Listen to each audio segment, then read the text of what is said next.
nobody's going to be there to take care of you. What's going to be very scarce in the next 3 to 5 years? Human content. Don't build your content home on rented land. What would you tell somebody who agrees with you that this old playbook is broken, but has no idea what to build instead? What would you tell that person? You have to get yourself into weird situations. The old career advice was built around a pretty simple promise. Get a degree, get the job, build useful skills, and eventually the system will take care of you. But that promise is getting harder to trust. AI is changing what knowledge work is worth, career paths are less predictable, and more people are realizing that they may need to create their own leverage instead of waiting for a stable path to appear. So if the old playbook is breaking, what can you actually do about it?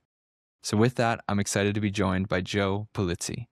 Joe is a writer, entrepreneur, and audience builder who has spent decades helping people turn ideas, trust, and consistent content into businesses they can actually own. In our conversation, we discuss why the old career playbook is breaking, how to find your content tilt, as he calls it, why Joe believes you should build the audience before you build the product, and what it means to create a content home instead of building on rented land. If you get value from this conversation, be sure to subscribe and share it with a friend. And now here is my conversation with Joe Pulizzi. Joe, thank you so much for being here. Ian, I appreciate it. Thanks for having me, man. Absolutely. So Joe, in some of your recent podcast appearances and some of your content, you've been talking about the idea that the old playbook for careers, success, and building a meaningful life is breaking down. So what was that old playbook, and what part of it do you think is most dangerous for people to still believe right now?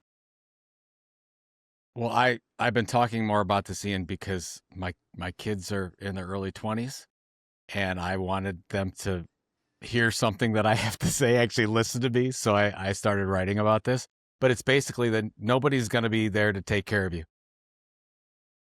You can't be sure that somebody's going to give you a job. You can't be sure that your retirement's going to be taken care of anymore. And I think that when my parents were going through their years of trying to find a job and staying with an employer for 30 years, you could make the case that Social Security would be there, the pension would take care of you, you would find a job.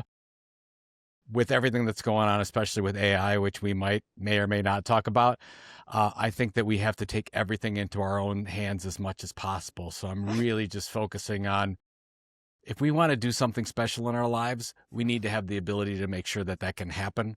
So let's do what we can now with the tools we have to make sure that we have, what is the purpose in our life? What are the things that we need to do to get there? And how can I have as much freedom as possible to make that happen for myself and my family? Yeah, I love that. I think that's so well said. And I might argue that I feel like the old playbook never really enabled, sure, it enabled security for sure, but I don't know if it ever really enabled you to tap fully into your deeper purpose or meaning in life, I guess. That's a pretty deep and grandiose thing to say. But I feel like it never really forced you to ask yourself, what do I actually want to do with my life? Because you could just kind of go on autopilot, go into school, go get a job, just kind of do what you're told. And then you could live a great life, 100%. You could create an amazing house, amazing family. The really important things in life would be taken care of. But I also think that your ikigai, right? Your reason for being, what you're here for and to contribute to the world. I feel like it was challenging or it wasn't challenging, but it didn't really force you into that situation to figure that out. Well, I think we're blessed, right? We're at the point where we can actually ask those questions. I mean, you and I probably know people where they're just trying to put food on the table. They're just trying to live and survive. This conversation we're having right now is not for those people. You have to get past that certain point where, I'm not just out to get $1 so I can buy something so I can feed my family. We're talking about, all right, you're in a position that you can sit back a little bit and say, what do I want to do with my life? And I think to that point, you're probably correct, because when I would talk with, you're a bit younger than I am, but when I was getting out of high school and then going immediately into college, because you didn't even think about it. It's like, if you were going to be successful, you went into college. It was all about, what's the job that I can get that will pay me enough so I can buy the things and have security for my family. There was no, what's your passion, Joe? What do you really want to give creatively to the world? That wasn't a conversation. It's like, okay, we're going to be a doctor. We're going to be a lawyer. I'm gonna start a business where I can make $1 million, or what are the jobs out there that I can fill? Not, man, I really think I can create something and make a difference in this world, and I can do that and then create more freedom for myself and my family. Nobody talked about that. So to your point, I agree with you.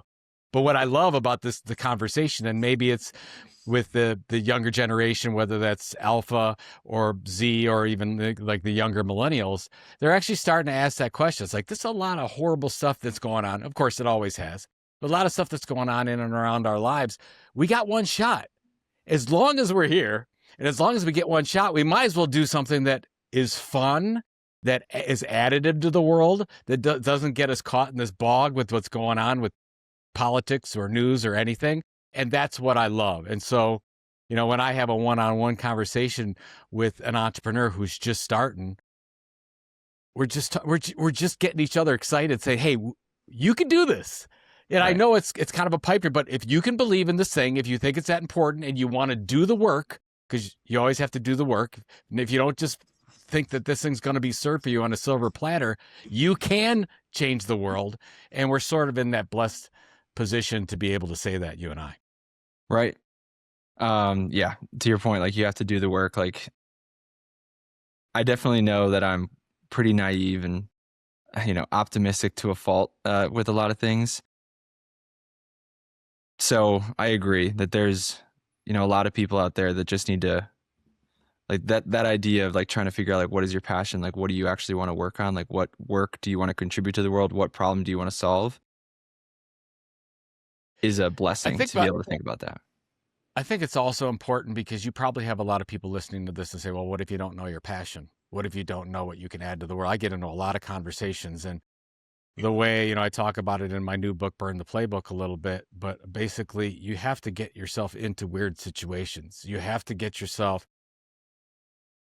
put yourself out there into situations that are very strange, where you then start to see, oh, I'm good at this, or I really love to do this. And it's very hard, especially like, we went through COVID and we had to stay indoors and we didn't get the opportunity to go out and experience weird things that make an impact on us. And then it becomes observant what I want to, what you want to do. Like, I never realized that content marketing was a thing I even had a passion for, or I would be good at, until I did like 4 or 5 different temp jobs in different banks and just ended up by happenstance into an internal communications department. And then from that, I got into a publishing company. I'd have never known. Yeah. I'd have never known, but I got a lot of no's. I mean, this is before, when I got my master's, I got my bachelor's and then got my master's degree in '97 from Penn State.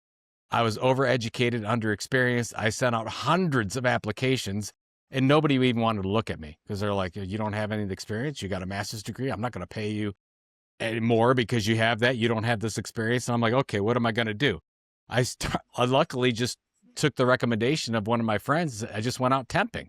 I'd do a week here, a week there. I ended up, after 6 or 7 of these things, getting a full-time job offer. I'm like, oh my God. And then that 3 years later turned into seeing this thing called content marketing that I would have never saw coming. I'm like, wow, I think this is great. I think it's amazing if I can create marketing that people actually want instead of just trying to sell them. I'm like, this is the greatest thing ever. I would have never known that if it wasn't for the 10 other things that happened right before that. So that's what I would tell people, especially younger people that say, I don't know. I said, of course you don't know.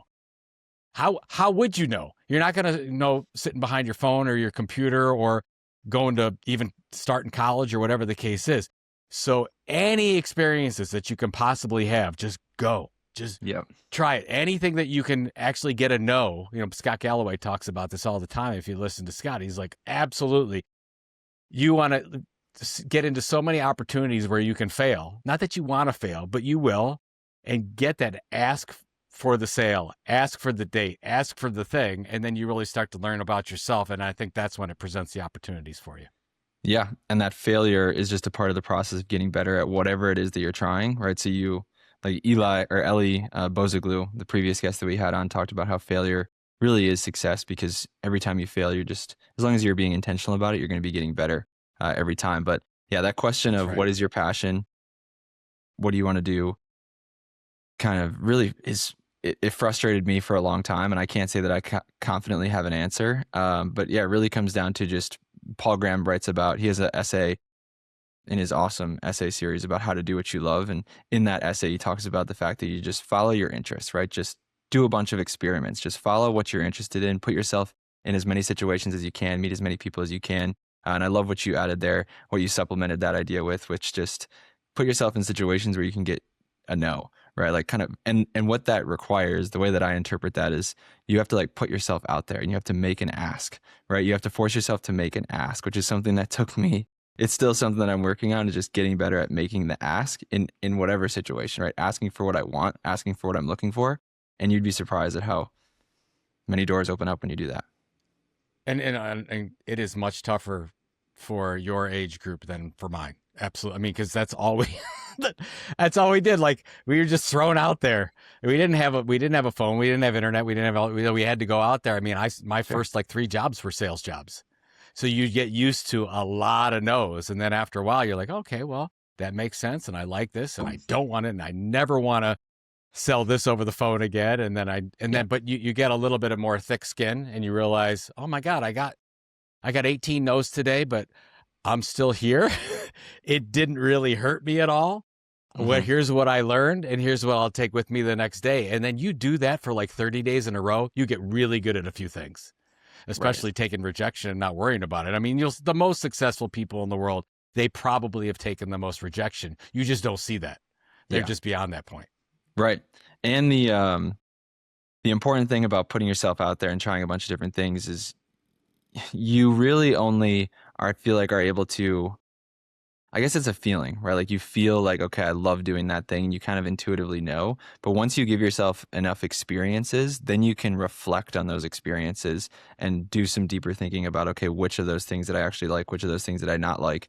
But before you have those experiences, it's just all a hypothesis where you don't actually have any real information. Like you're just kind of guessing, which is what you have to do when you first start out, right? Like even when you're starting a business, right? When you're starting a business, when you're come up with this idea of a product or service, it's just a hypothesis, but then you need to go and validate it. If you spend all your time just building it and not actually giving it to anybody to try and give you feedback on, it's just a hypothesis and you're not going to learn what people actually want. But I love it. There's some kind of like deep lesson or principle that underlies all of that idea of you have to put yourself out there, get an ask, get that information from the people that are out there. It allows you to reflect on it and improve based on it. But it's the same thing with a lot of your audience if they're trying to create different informational products or whatever.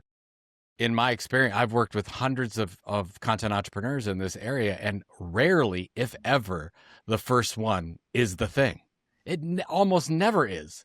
So you have to put yourself out there. Where once you build an audience, call a minimum viable audience, where you can actually have a large enough audience to sell against it, then you can say, oh, okay, well, I'm going to launch this. Never works. What did you learn? I mean, when I started my whole content marketing journey. I started a blog in 2007, 2008, and we launched a matching service. So basically it was called the eHarmony for content marketing. That was my whole idea. I was going to match up content creators with brands who needed content.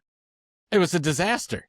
The financial model didn't work. Nothing worked. The only thing that worked was I was building the audience. That worked. But then 2 or 3 iterations later, I ended up coming up with, we're going to do content marketing training, and we'll do this content marketing event, and we'll do webinars, and we'll do an email newsletter. Well, then we had 10 to 12 different revenue generators, but the first couple were just horrible. Now, would I have gotten to that point of saying, we're going to create this big event called Content Marketing World without the eHarmony thing? Never would have got there. So you just got to go out. And that's why I always say, it's like, you want to really focus when you start this thing. Like, what's the thing that you're going to become known for? But what's the platform? Are you using LinkedIn? Are you using email? Is it going to be a TikTok? Is it going to be a podcast like you're doing? Whatever that is, you start with that. You're very consistent and focused. But then when you get to revenue, you're all over the place. You're trying 17 different things to see what'll take, because the first couple aren't going to take. Right. Yeah. So I guess to put a ribbon on this theme of our conversation, so what would you tell somebody who agrees with you that this old playbook is broken, but has no idea what to build instead? What would you tell that person? The first, you mentioned a lot of it is I talk about finding your tilt. Like, what is your area of differentiation? So what you do is some of the things we already talked about. What are the things you're good at?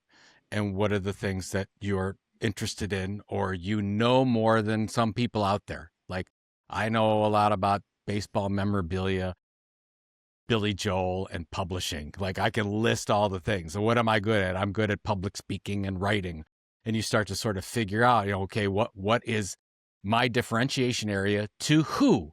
Because so you started there. It's like, okay, that's the thing that I'm going to focus on. And I know I have some idea products out, but what do I want to be known for? I think I can be known for this thing. And then you fine tune that even more to say, okay, who's that audience? They're out here somewhere.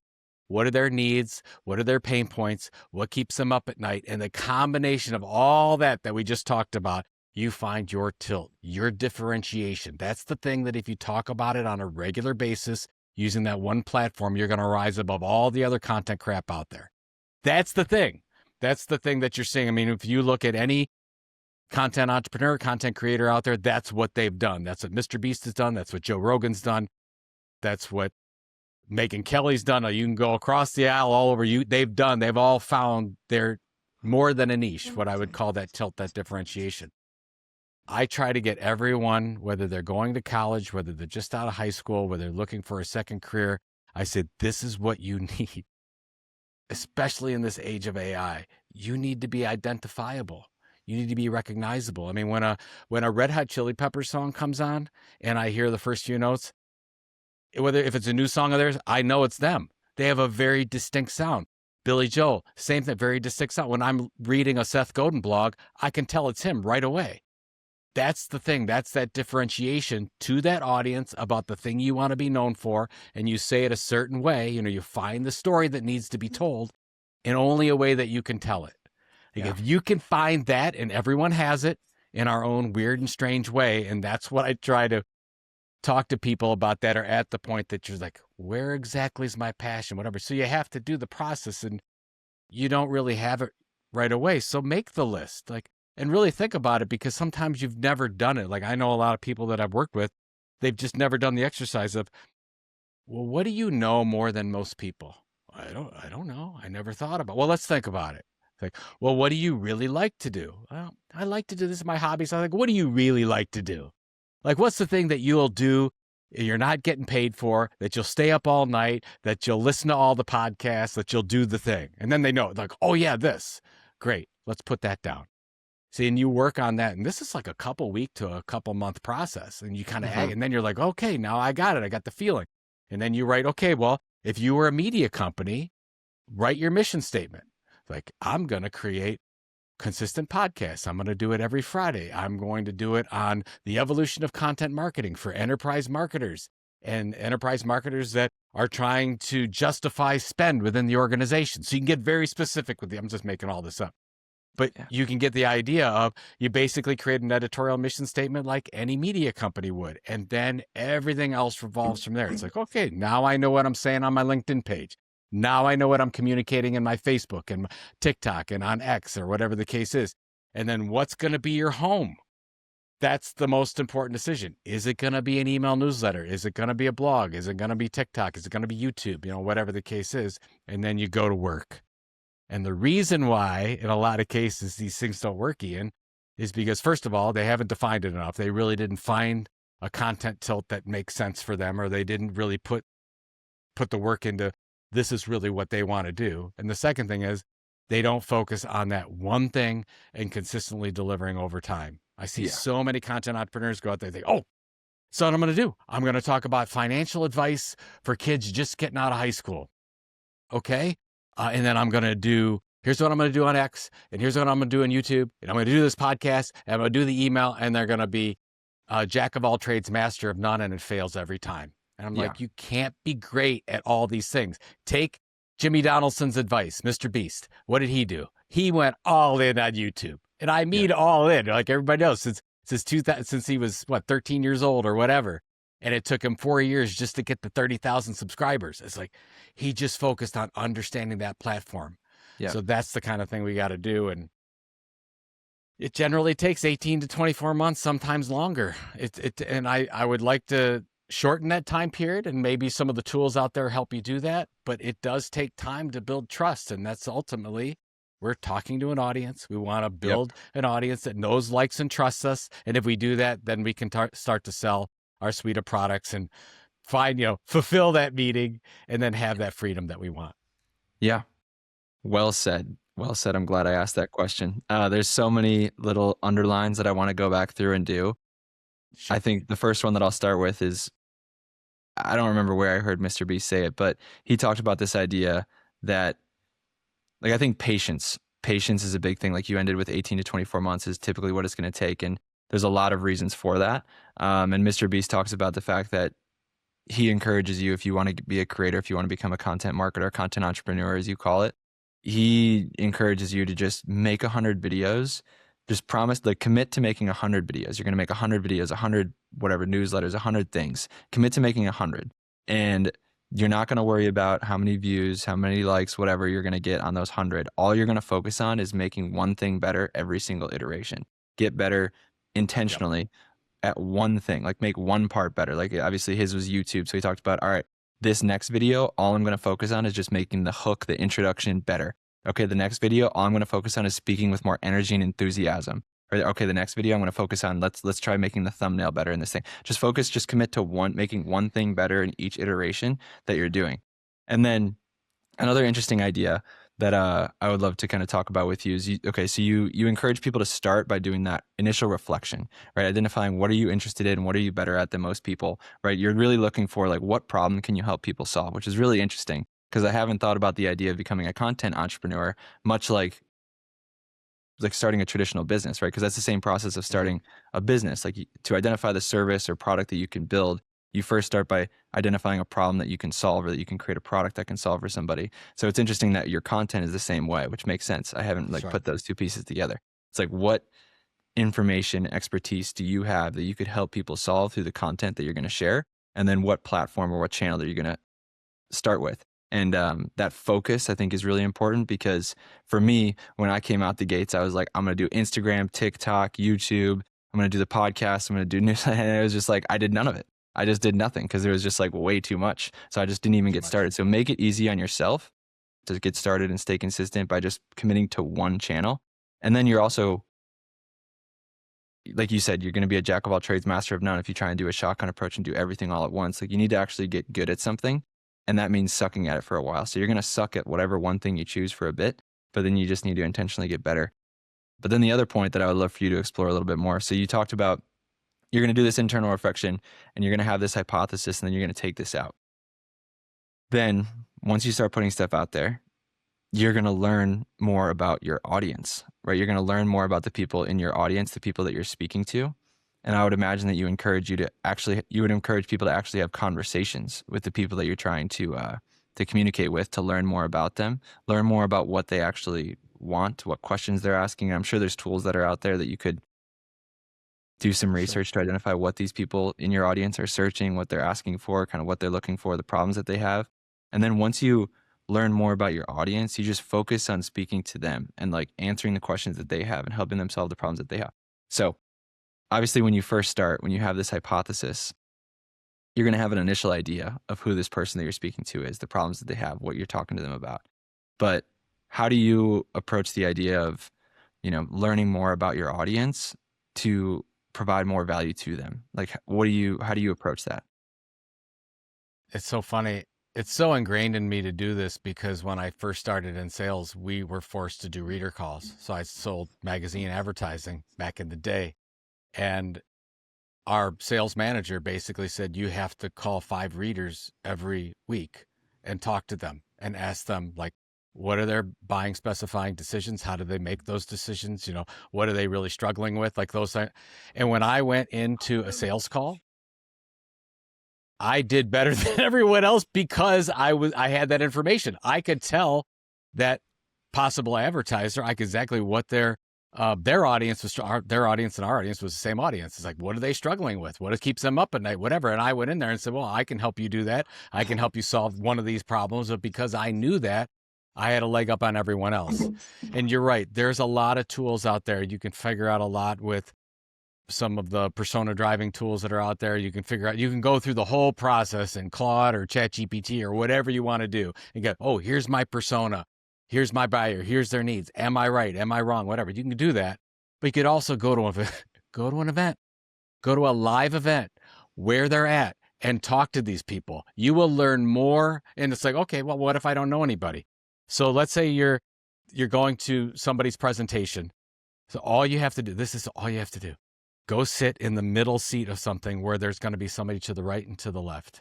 Introduce yourself to the person on the right, talk to them. Introduce yourself to the person on the left, talk to them. Ask them a couple questions. What are you really struggling with? Why are you here? Whatever.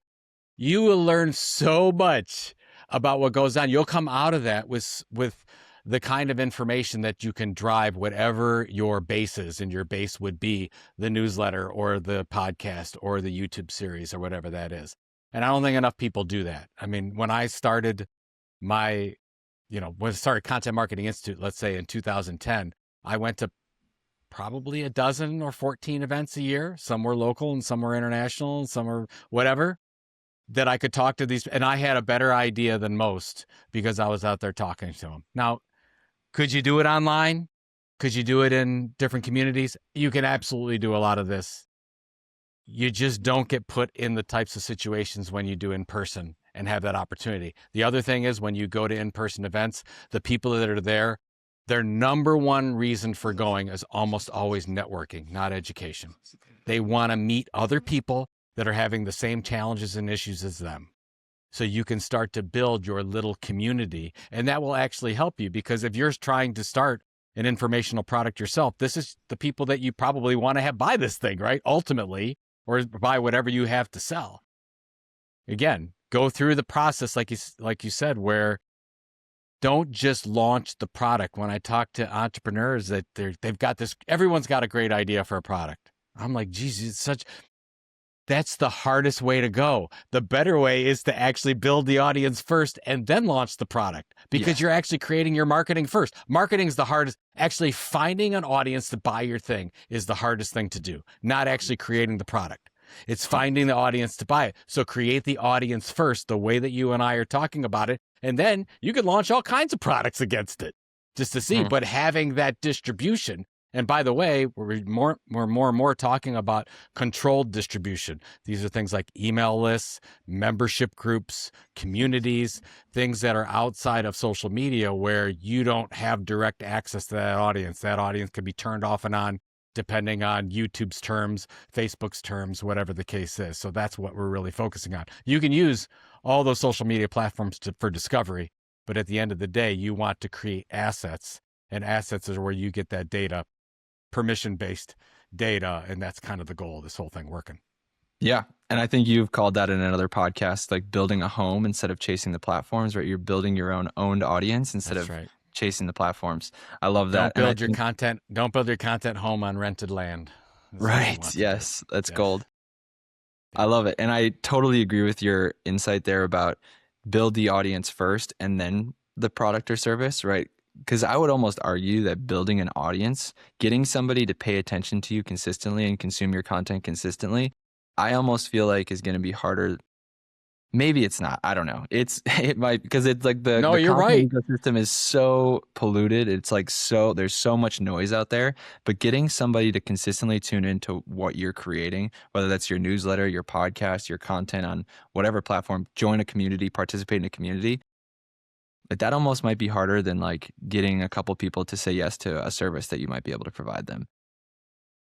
Yeah, I mean, I think we're pointing out a really big thing that's coming. I mean, what's going to be very scarce in the next 3 to 5 years? Human content. More and more, we all know, you can look at all the charts, whether you want to say it's 90%, 99%, more than 50%, I don't care what the number is. We know the direction. There is more and more AI-driven content out there. Human content is going to be more scarce. If we're going to stand out, we have to have a point of view. We have to be differentiated. We have to be a little bit weird. These are the things that you didn't used to do when I was younger because you wanted to fit in. You never did that. Now you benefit from being weird, from being strange, from building an audience that knows, likes, and trusts you. That's the process. They first will know of you, then they'll start to like you and listen to you on a regular basis. Then they come to trust you. Once you have somebody's trust, they will buy anything from you. Yeah. We've seen it a million times, but you have to get to that point. And by the way, it doesn't have to be 100 million people. It could be 100 people. So don't think, I mean, I've seen business to business content creators have like 500 downloads an episode or 1,000 people on their email list, and they're a multi-million-dollar company. It just depends on what you end up selling to those people and what their buying power is and really what you want to give over time. So you can do all these things, but set it up that way. So that's where, I mean, when I started my, my business without launching I said, oh, we're going to build this audience. Everybody thought I was nuts. And now when you look at most content creators, that's the thing. We build the audience first and then the product. But I think that's going to be your differentiator with all this stuff that happens with technology is, are you known? Do people know? Are there human beings out there that know you, that trust you? Mm-hmm. If that's the case, you will have leverage in any situation that you come in to. So no doubt. Find your tilt, create and find your tilt, create your tilt. I love it. And yeah, like the advantage of that is one, okay, if you build the audience first, one, you're going to have like lead generation, distribution down pat, which is, if anybody started a business, you know that getting those leads when you're first starting out is really hard. But then two, I think a really critical thing again is you're going to know that audience so well. So you're going to know exactly what they want, exactly what they're looking for. You're going to be able to build a product or service that serves them better than anybody else could, because you know that audience so well. And that is the most critical part in being able to create a solution for anybody, is knowing them really well. Absolutely. 100%. Totally agree. Love it. So for experts, authors, and you've talked about this idea of, AI content being so prevalent and human content becoming more and more scarce, right? A lot of people are just electing to take the easy button, throw a prompt into Claude or into ChatGPT, just generate their content for them, but whatever. So for info product creators, for experts, the old model was just create content, teach an idea, hope people apply it, right? Like you create this product, this information for them, and hope people apply it and do the work and take action on what you're teaching them to do so that they get value. But if information is becoming abundant, right? It's at everybody's fingertips. It has been for a while, but now it's even more accessible just through a prompt. And AI can generate endless average content. What do you think experts need to build beyond just the information that they're putting out there? If you look at the data on the number of podcast episodes out there and how many podcasts have more than 3 episodes, I think it's less than 50% of all podcasts have more than 3 episodes.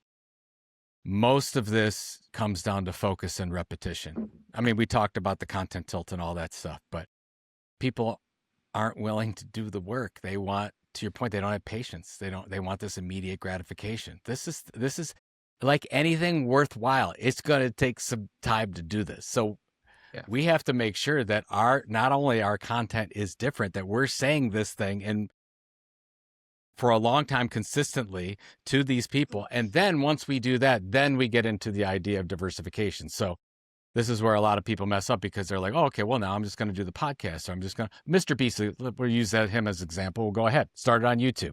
Now he's got everything. He's got the Twitter stream. He's got the things, the clips going on TikTok, and he's got them on Facebook, and he's on doing the different products and services, and he's got 18 things going on. That's what a media company does. So I want you to think about yourself as a media company. So once you get that clear differentiation, and once you're delivering it consistently over that one base, then you get into the idea of diversification, like any smart media company. So what we did with Content Marketing Institute, we just started as a blog. We got that blog up to about 10,000 subscribers. And once we got that, we added in research. So, okay, we do regular quarterly research projects. That helped. Okay, we differentiated we diversified into that area. Then we launched a magazine, Chief Content Officer. Okay, great. Why do we do all that? Because we found out, and you can do a lot of research on this and yourself when you get to your own audience, how many pieces of content does your best customers, your most loyal customers, ingest? Do they just do the 1? Do they do 4? Whatever. We found it was 3. And it didn't matter what 3. It didn't know if it was the research, the blog, the webinars, the events, the road shows, the books, whatever the case is. 3 was the most important thing. So we have to ultimately at some point diversify.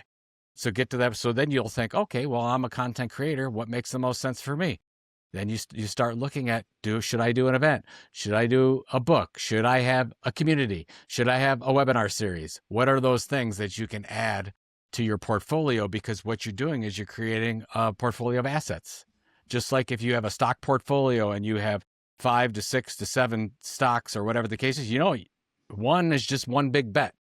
So you did well with your one big bet with your newsletter or your podcast, but then when you get that minimum viable audience, then we need to diversify, because you ultimately want, as a content creator, you want 8 or 9 or 10, 11 different things. And that's when you really create the value. And that's where you can sit down and say, whoa, I can keep going with this thing. This is awesome. I'm really affecting a lot of people in a positive way. Or you could say, well, it's time for me to sell.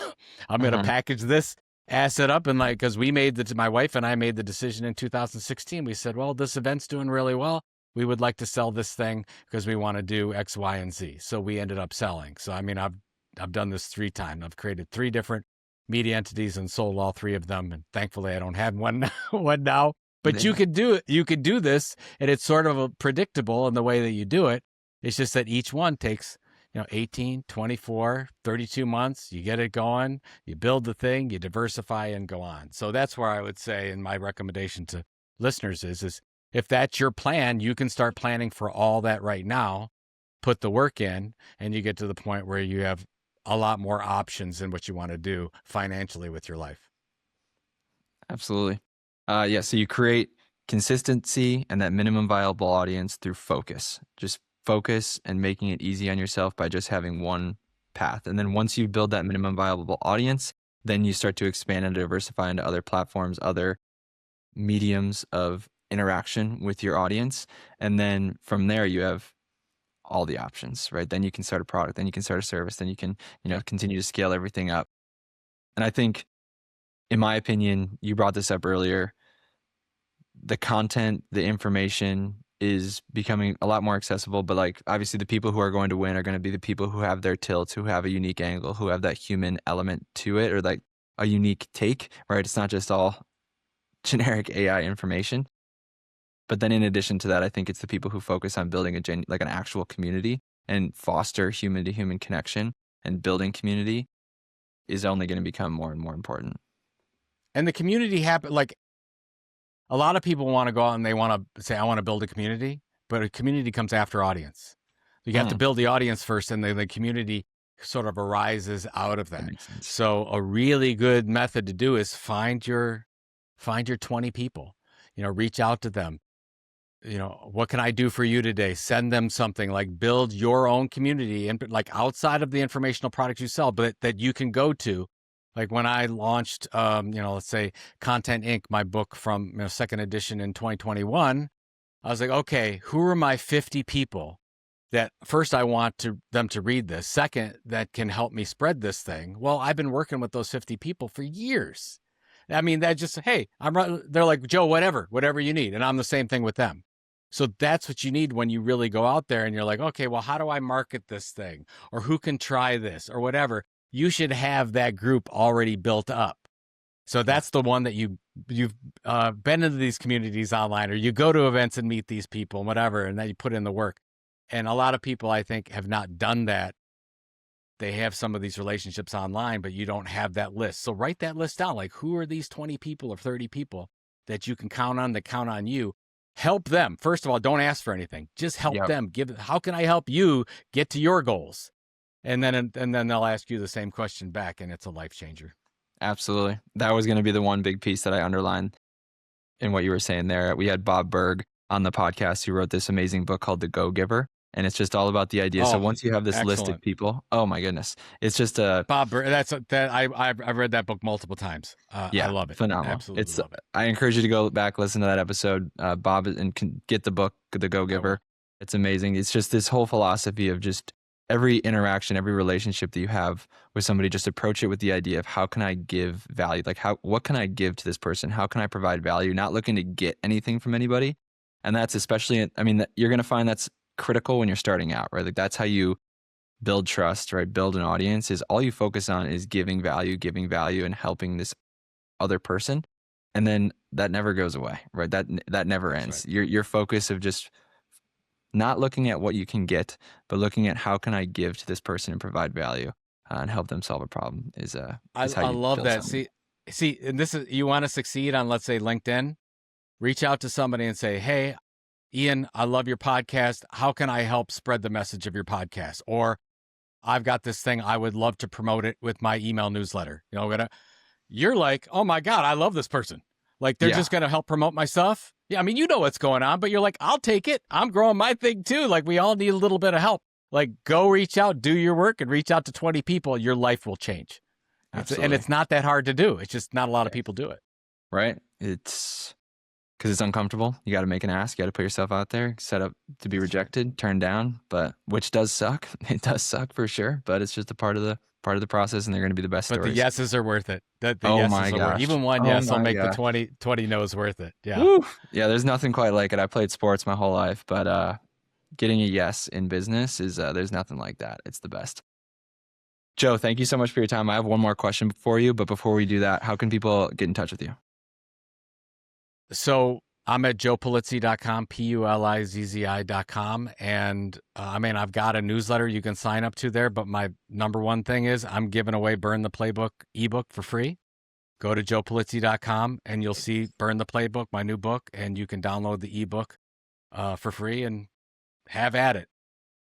I really I think this book is so important, especially if you're a younger entrepreneur professional, to get this in your hands and learn from some of my mistakes and as I went along the way, because I think there is a formula in a lot of cases for being successful with informational products. And it's sort of the old, how do you build this media company in today's age? And it's exciting. And I wouldn't want it any other way. I think it's the best business model on the planet. And I just want other people to do it as well. Amazing. Joe, my final question for you is a recurring question I ask every guest.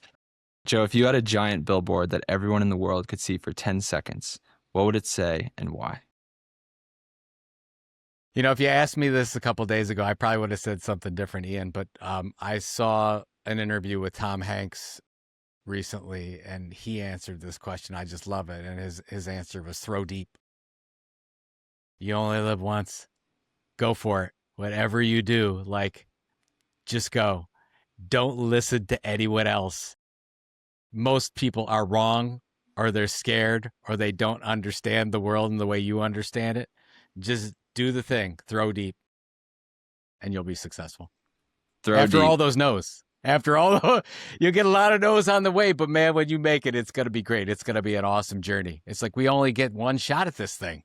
Right. So let's do it. Let's do it 100%. I love it. Throw deep. And the beautiful thing about that, right, in football, you got 4 downs to make the first down, but in life, you got a lot more than just 4 downs, right? You can take a lot more swings than just the one. So go for it. I love it. Joe, thank you so much for the time. Ian, thank you. Appreciate it. Thank you for listening. The main thing I'm taking away from my conversation with Joe is that the audience should come before the product. Joe's point is that when you spend the time to build the audience first, you're not just creating attention. You are learning your market in public. You find out what these people care about, what they keep asking for, what language they use, what problems keep showing up, and what they are actually willing to engage with. Then, when it is time to create the product, service, event, community, or offer, you're not just guessing from a blank page or your own intuition. You already have trust, distribution, and a clear understanding of what the audience wants.